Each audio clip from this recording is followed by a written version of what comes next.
Oh, hey there, this is Dr. Evan Osar with Integrative Movement Insider.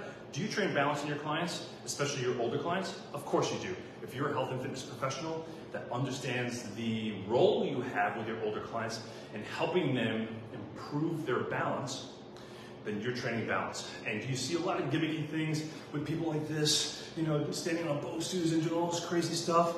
And do you ever ask yourself, is that actually helping my client improve their balance and or reduce the risk of falling? Hi there, this is Dr. Evan Osar with this edition of Integrative Movement Insider. Happy Sunday, hope your weekend is going well. Hello, Super Lisa, good to see you, one of our Integrative Movement Specialists. Always good to see your face, or I should say see your name pop up on our Facebook Live posts. In 4 short weeks, I'm presenting at Idea World Fitness Conference in Los Angeles. Early bird registration ends this coming week, I believe. So if you're interested in attending, and especially if you want to learn strategies to help improve balance, then join us there and join now before the enrollment rate goes up. As you know, balance is a huge issue for our older adults, and older adults is relative. We have clients my age, in their 50s, that already have challenges with their balance, even younger individuals as well. So it's not just an age-related thing. But we know that 1 in 3 adults over the age of 65 are going to have a fall, or is going to have a fall. And we know that many of those individuals, 1 in 4 of those individuals, will have a serious injury and or die related to side effects from that fall. So you and I, as health and fitness professionals, are in the best position to help these individuals. One of the things we want to think about is what is balance and how do we best train balance? Because even though a single leg stance, so standing on one leg, is a good assessment of one's ability to control their center of mass over their basic support, it's actually not a great balance exercise. Because again, most individuals aren't falling just standing on one leg. Most of the time they're not standing on one leg just like this through the course of their day. Regardless, they fall, most of our older adults fall trying to, number 1, do dual tasking, 2 tasks at the same time, like look at their cell phone and walk, or carrying something and maneuver around an object, so they're doing 2 objects at the same time, or 2 tasks at the same time. Their cognitive ability gets distracted, and or their center of mass gets distracted, or disturbed, I should say, and then they end up falling. So our balance progressions, even though there's lots of them, our balance progressions should help train our clients for that factor. And many of our clients fall, like coming downstairs, walking around an object, stepping up and over, stepping off a curb, so changing their center of mass. So one of the most important things you can do, in addition to all the other great things that you're already doing, training mobility of the joints so they have the ability to move their joints in a more dynamic fashion. Training stability and strength so they have the muscle strength to maintain that upright position. Also changing the center of mass, because balance is essentially the control of one's center of mass, which is generally somewhere around here, depending on your body proportions and what you're carrying in your hands, somewhere around the center of the body, over the basic support. And for most of our clients, as I said, they fall when they're transitioning their center of mass to that stepping over something, or stepping to the side of something, or stepping off a curb, when they're changing or transitioning their center of mass. So our balance training, a good portion of it, and the majority of our balance training should really be focused around the dynamic control of changes of center of mass. So I'm going to share with you just one simple, easy progression you can use with your clients. And again, there's lots of iterations. You can use things like Eric's balance pads and challenges the surface that your client is standing on. However, we always begin with teaching our client how to control on flat surfaces, because if you don't control flat surfaces, you're probably not controlling sort of those uneven surfaces, or those surfaces that challenge your vestibular system more, or your proprioceptive system, your somatosensory system to a greater degree. So here's one progression. I'll back up, just lower this down just a little tiny bit, step back. So one of the easiest progressions you can start with is just teaching your client first how to shift their center of mass. So we start our clients with just a split stance, split squat with a reach. So I'm doing a contralateral reach and back up. And again, in the beginning, we're just teaching them mechanics, we're just teaching them movement. Reach down, come back up. Reach down, come back up. You can change it and do ipsilateral reach with a forward leg. Okay, so that's the first progression. Next, we can add a low to that. The next progression after that is take a step. So it's basically a forward lunge, reach, and return.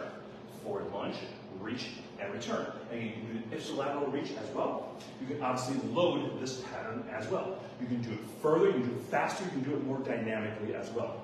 You can also change, obviously, direction, stepping to the side and reaching. So again, changing that direction, training multi-planar as well. The next one is we can also do a step back and reach, and a step forward and reach. Step back, reach, changing center of mass, coming back.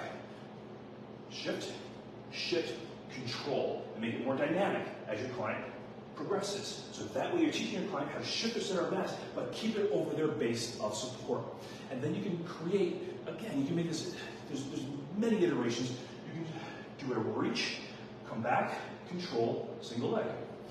Reach, control, come back to single leg, control. Reach, control, come back to single leg. And obviously you can do this in multiple planes. Reach, control, come back, control, single leg.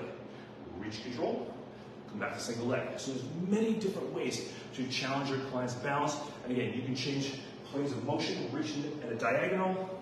You can step up and over something, you can step onto something, then down from a height. So there's many different ways to challenge your client's progressions, just using a simple pattern, a split squat to a forward lunge and a reverse lunge to single leg to more dynamic planes of motion. And that's really how you help your clients. Again, we can't do fall prevention. We can't prevent falls. Falls are going to happen. However, we can challenge our clients to learn how to dynamically control their center of mass over their base of support. So we reduce the risk of falling. So we teach them how to better accelerate and decelerate their forward momentum, or the momentum to the side to catch themselves. We can do catch, so it's a bit more dynamic, and now we're doing dual tasking. We can throw and catch. So many different ways to train the things that are going to most impact our clients, and where you and I can have the most impact on our clients as well. So, in conclusion, challenge your clients. However, make sure to ensure that they master the fundamentals of learning how to control their joints in a more controlled position. Split squat, stepping forward, reaching, coming back, controlling. So they're really owning those positions before you start having them challenged in dynamic positions that they can't control. And even though it's challenging them, the challenge may be so high that they're actually not getting any benefit from it, and there's maybe a diminishing return to it as well. If you're looking for more information, if you like this and you're looking for more information, we created a product from Two Anatomy Geeks. When I say we, my fellow anatomy geek and I, Jill Leary, we created Two Anatomy Geeks, Anatomy of Posture, Balance, and Walking, where we take you through exactly what posture is, exactly how to improve posture and how that relates to balance, because basically balance is just dynamic control of your posture. And then walking. Walking is just another dynamic control of your balance and your posture. So we show you exercises, corrective exercises, and the things that you're already using with success, and marry that with some of the strategies we're teaching you in this 3-part series, so that way you help your clients better control their posture, better able to control their center of mass as they're doing things like balance training, and how balance training they can help improve walking as well. So we break it down so it's super simple, easy to learn, and we always give you practical lessons that you can go home and use right away. And one of the things we like, I should say, the thing that we like most about this series, Two Anatomy Geeks, is it's a great community of like-minded individuals who are just looking to up-level their knowledge or skill set and use this information to change the lives of our clients. I'll also be, as I mentioned, at Ideal World in just a few weeks, so next month, July 12th to 16th, I have a session, Training Balance for Older Adults. And when I say, again, older adults, this can benefit all of us, regardless of our age.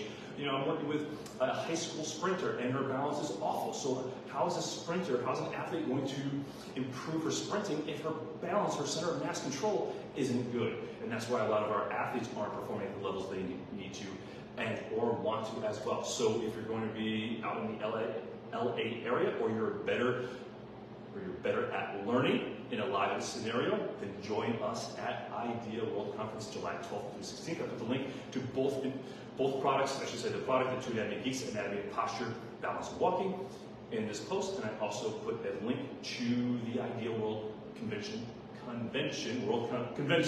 here coming up in a few weeks. So thank you for all you do.